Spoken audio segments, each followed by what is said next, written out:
Eh ben dis donc Jamy, la Yougoslavie, c'est quand même un peu compliqué comme pays.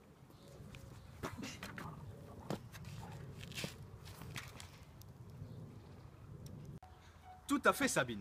Les Yougoslaves sont les Slaves du Sud. La Yougoslavie a été créée au lendemain de la Première Guerre mondiale, suite à la décomposition des empires ottomans et austro-hongrois. Dis-moi Fred, tu pourrais pas nous en dire un petit peu plus? En 1918,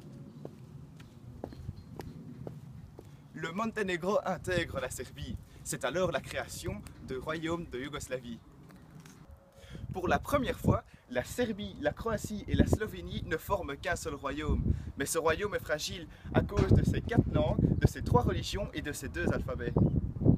En 1929, le roi Alexandre Ier impose sa dictature et renvoie le Parlement. Il s'autoproclame comme roi ayant le plein pouvoir sur tout le pays et fait interdire tout autre parti politique. Pour mettre un terme aux divisions ethniques, une république fédérale socialiste de Yougoslavie est née. C'est la nouvelle Yougoslavie. En 1941, Tito et le nouveau dirigeant proclament la fin de la monarchie. C'est le 29 novembre 1945 que la République est instaurée. C'est la fin de la Yougoslavie. En 1934, le roi yougoslave Alexandre Ier est assassiné par un terroriste croate. La petite voix, il s'est passé quoi en 1944? Eh bien, en 1944, il y a eu la libération. En fait, le maréchal Josip Broz Tito devient président de la Yougoslavie. En fait, c'était un ancien secrétaire général du Parti communiste yougoslave. Il s'est illustré pendant l'occupation allemande de 1941 et 1944. Tito fera de la Yougoslavie une démocratie populaire indépendante de l'URSS. Il refusera toujours l'alignement de sa politique sur celle du bloc soviétique. Le 29 novembre 1945, c'est l'indépendance de la Yougoslavie. Un nouveau pays est créé, c'est la République fédérale populaire de Yougoslavie. Ce pays est considéré comme à part en Europe car il est opposé à l'URSS. Le 19 juillet 1956, la Yougoslavie devient un pays non aligné et opposé à la guerre froide. En février 1984, le président Mika Spiljak ouvre les 14e Jeux Olympiques d'hiver. C'est la première fois dans un pays communiste. Mais dis-moi la petite voix, Qu'est-ce qui s'est passé en 1989?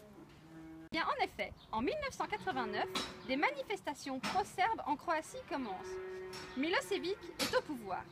La guerre va commencer, sur fond d'épuration ethnique. Le Kosovo et la Voïvodine entrent en Yougoslavie, mais évidemment pas de leur plein gré. C'est une grande perte d'autonomie pour eux. Milosevic a un idéal nationaliste de grande Serbie.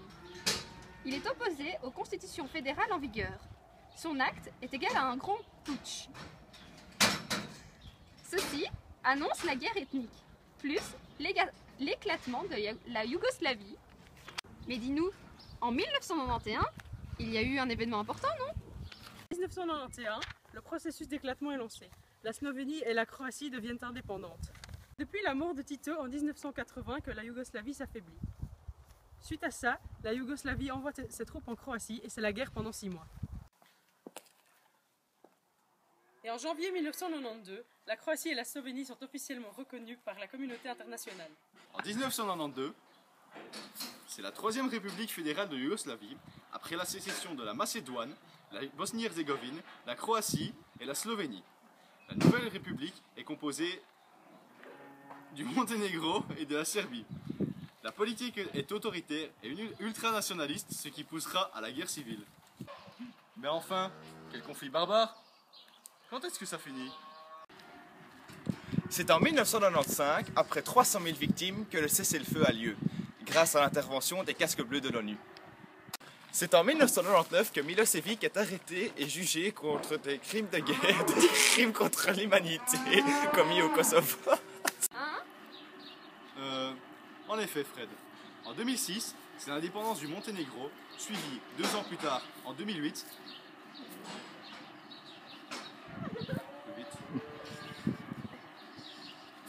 de l'indépendance du Kosovo.